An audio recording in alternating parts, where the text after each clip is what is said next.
Hi അസ്സലാമു അലൈക്കും. പുതിയൊരു വീഡിയോയിലേക്ക് എല്ലാവർക്കും സ്വാഗതം.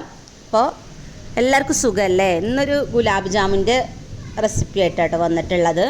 അപ്പോൾ വളരെ പെട്ടെന്ന് കുട്ടികളൊക്കെ ചോദിക്കുമ്പോൾ നമുക്കതൊരു 2 മിനിറ്റ് കൊണ്ട് തന്നെ ഉണ്ടാക്കി കൊടുക്കാൻ പറ്റും. അത്രയ്ക്ക് ഈസി ആയിട്ട് ഉണ്ടാക്കാൻ പറ്റുന്നൊരു ഗുലാബ് ജാമുനാട്ടോ.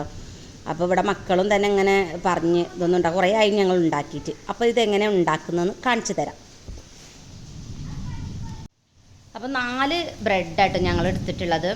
അപ്പോൾ കുറച്ച് അധികം എടുക്കണം, എന്നാലേ കുറച്ച് അധികം ഉണ്ടാവുള്ളൂ കഴിക്കാൻ. അപ്പോൾ ഇവിടെ 4 അപ്പോൾ പെട്ടെന്ന് ഉണ്ടാക്കിയത്, രാത്രിയിലാണ് ഉണ്ടാക്കുന്നത്. അപ്പോൾ ആ 4 ബ്രെഡിൻ്റെ ഇത് അരിക് ഫുള്ള് നമ്മൾ കളഞ്ഞണം കേട്ടോ, വെള്ളം മാത്രം മതി. ഇതാ 4 കഷ്ണം, അല്ലെങ്കിൽ ഇങ്ങനെ പിച്ചിട്ടിട്ടാലും മതി, പക്ഷെ കട്ട് ചെയ്തിട്ടാണ് ഇപ്പോൾ നമ്മൾ ഇടുന്നത് കേട്ടോ. ഒരു നടുവായിട്ട് കട്ട് ചെയ്ത് കണ്ടിട്ടു. പിന്നെ ഇതൊരു മിക്സിയിലിട്ടിട്ട് നന്നായിട്ട് അരച്ചെടുക്കല്ല, ഒന്ന് പൊടിച്ചെടുക്കുക.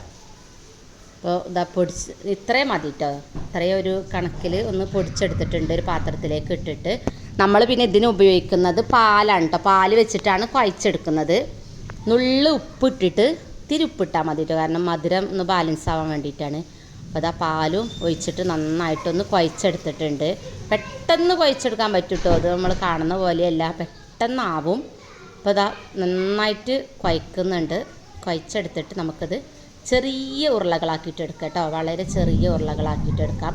വലുതാക്കും ചെയ്യാം. അപ്പോൾ നമുക്ക് കുറച്ച് സാധനം ഉള്ളതുകൊണ്ടാണ് അങ്ങനെ ആക്കിയത്.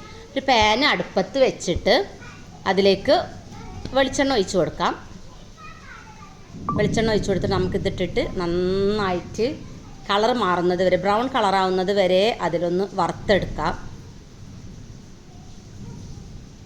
ഞാൻ ഫുള്ളിട്ടിട്ടുണ്ട് കേട്ടോ, കാരണം ആകെ കുറച്ചല്ലേ ഉള്ളൂ. അപ്പോൾ ആ എണ്ണയ്ക്ക് ഫുള്ളിട്ടിട്ട് അത് ബ്രൗൺ കളറാവുന്നത് വരെ ഒന്ന് വേവിച്ചെടുത്തിട്ടുണ്ട്.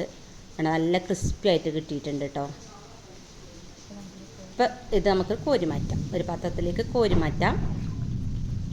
പിന്നെ വേണ്ടത്, ഇതിലേക്ക് വേണ്ട പഞ്ചസാര ലായനിയാണ്. അപ്പോൾ അതിന് വേണ്ടിയിട്ട് ഇതാ വെള്ളം വെച്ചിട്ടുണ്ട്. കുറച്ച് വെള്ളം വെച്ചിട്ടുള്ളൂ, കാരണം ക്വാണ്ടിറ്റി കുറവായതുകൊണ്ട് തന്നെ. പിന്നെ അതിൽ കുറച്ച് പഞ്ചസാര കൂടെ ഇട്ട് കൊടുക്കാം.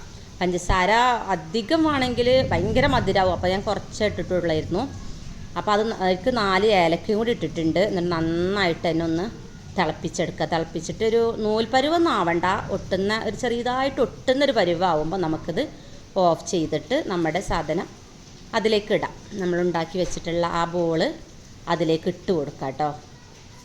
അപ്പോൾ ഞാൻ അതിൻ്റെ ഒരു കണ്ടോ, പഞ്ചസാര ലായനി കുറവായതുകൊണ്ട് തന്നെ ഞാനിത് പാത്രത്തിലേക്ക് മാറ്റിയിട്ടുണ്ട്. എന്നിട്ട് നമുക്ക് 2 മണിക്കൂറോളം വെക്കണം. ആ പാത്രത്തിൽ 2 മണിക്കൂറോളം നമ്മളത് വെച്ചിട്ട് എടുക്കാൻ പറ്റുള്ളൂ, എന്നാലേ അത് നന്നായിട്ട് പിടിച്ച് കിട്ടുള്ളൂ. പണ്ട് 2 മണിക്കൂർ കഴിഞ്ഞ് തുറന്ന് നോക്കുമ്പോൾ വേണ്ട ബോളൊക്കെ നന്നായിട്ട് ആ പാനി കുടിച്ചിട്ടുണ്ട് കേട്ടോ. ഇങ്ങനെ വേണം കിട്ടാൻ. അപ്പോൾ നമുക്കിതൊന്ന് പൊട്ടിച്ച് നോക്കാം. കണ്ട തൊടുമ്പേക്ക് തന്നെ അങ്ങോട്ട് അലിഞ്ഞ് വരും, കണ്ടില്ലേ? അപ്പോൾ അതെല്ലാവരും കാത്തിരിക്കണം കേട്ടോ. അപ്പം അല്ലുവിനാണ് ഫസ്റ്റ് കൊടുത്തത്. അവൾക്ക് നല്ല ഇഷ്ടമായിട്ടുണ്ട്. വെയിറ്റ് ചെയ്ത് നിൽക്കുകയാണ്. കുട്ടികൾക്ക് നല്ല ഇഷ്ടമാവും, കാരണം ടേസ്റ്റാണ്. പെട്ടെന്ന് ഉണ്ടാക്കുകയും ചെയ്യാം, അത്ര സാധനങ്ങളൊന്നും വേണ്ടല്ലോ. ബ്രെഡൊക്കെ കൊണ്ടുവരുമ്പം ഉണ്ടാക്കാം, നമുക്ക് പെട്ടെന്ന് ഉണ്ടാക്കാനും പറ്റും. അപ്പോൾ നിങ്ങളിത് ഏതായാലും ട്രൈ ചെയ്ത് നോക്കണം. വേറൊരു വീഡിയോയുമായിട്ട് നമുക്ക് വീണ്ടും കാണാം. ബായ്.